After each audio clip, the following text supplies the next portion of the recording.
Hello friends, આજે આપણે 2 થી 3 વસ્તુમાં એકદમ ટેસ્ટી એવી ચોકલેટ કેકની રેસિપી બનાવવાના છીએ. તમે જોઈ શકો છો ખૂબ જ ટેસ્ટી એવી ચોકલેટ કેક બનીને તૈયાર થઈ છે. તો આવો રેસિપી ચાલુ કરીએ. આપણે અહીં 10 રૂપિયાવાળા હેપી હેપી જે બિસ્કિટ આવે છે એના 3 પેકેટ લીધા છે. આપણે આ રીતના મિક્સર જારમાં લઈ અને એનો આપણે ફાઇન એકદમ પાવડર કરી અને પીસી લેશું. એમાં આપણે 1 ચમચી ખાંડ એડ કરી છે. ખાંડ ઓપ્શનલ છે, જરૂર લાગે તો એડ કરવી, બાકી એમ પણ બિસ્કિટ છે તે સ્વીટ હોય છે એટલે ચાલે. હવે આપણા બિસ્કિટ છે તે એકદમ ક્રશ થઈ ગયા છે. હવે આપણે એમાં થોડું થોડું દૂધ ઉમેરતા જશું અને આપણે એક પેસ્ટ તૈયાર કરી લેશું. આ રીતના આપણે દૂધ ઉમેરતા જવાનું છે અને મિક્સ કરી અને કેકનું બેટર તૈયાર કરી લેવાનું છે. આ રીતના થોડું થોડું દૂધ ઉમેરી અને આપણે ફેટી અને બેટરને તૈયાર કરી લેશું.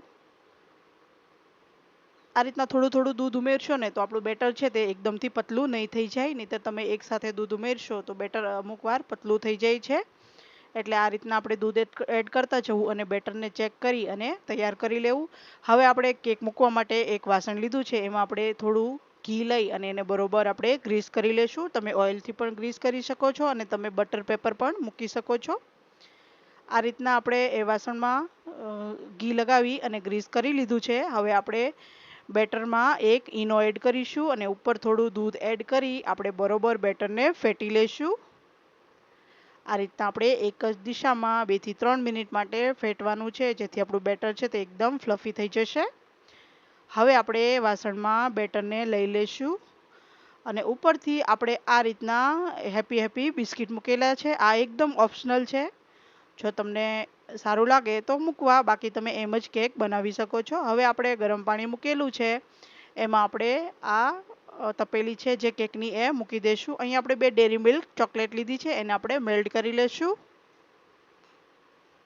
આ રીતના આપણે કેક મૂકેલી છે એના ઉપર જ ચોકલેટને મેલ્ટ કરી લેવાની છે. ચોકલેટ મેલ્ટ થઈ ગઈ છે. હવે આપણે આને થોડું પતલું કરવા માટે એમાં થોડું દૂધ એડ કરી અને આપણે એને બરોબર પતલું બેટર બનાવી લેશું. હવે આપણી 45 મિનિટ જેવો ટાઈમ થઈ ગયો છે. આપણું પાણી છે બધું બળી ગયું છે અને આપણી કેક છે તે તૈયાર થઈ ગઈ છે. હવે આપણે આને ઠંડી થવા દઈશું. હવે આપણી કેક છે તે ઠંડી થઈ ગઈ છે. આપણે આ રીતના એક પ્લેટમાં કેકને કાઢી લેશું. આપણી કેક છે તે તૈયાર થઈ ગઈ છે. ઉપર આપણે મેલ્ટ કરેલી ચોકલેટ ઉમેરી દઈશું. આ રીતના આપણે એડ કરી દેવાની છે.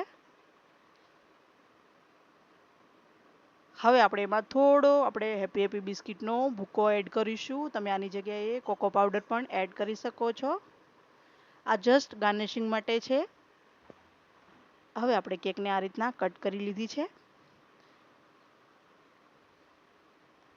આ રીતના એકવાર આ બિસ્કિટની કેક જરૂર બનાવવી. આ એકદમ ટેસ્ટી લાગે છે અને ખૂબ જ સારી એવી બને છે. તો એકવાર જરૂર ટ્રાય કરવી.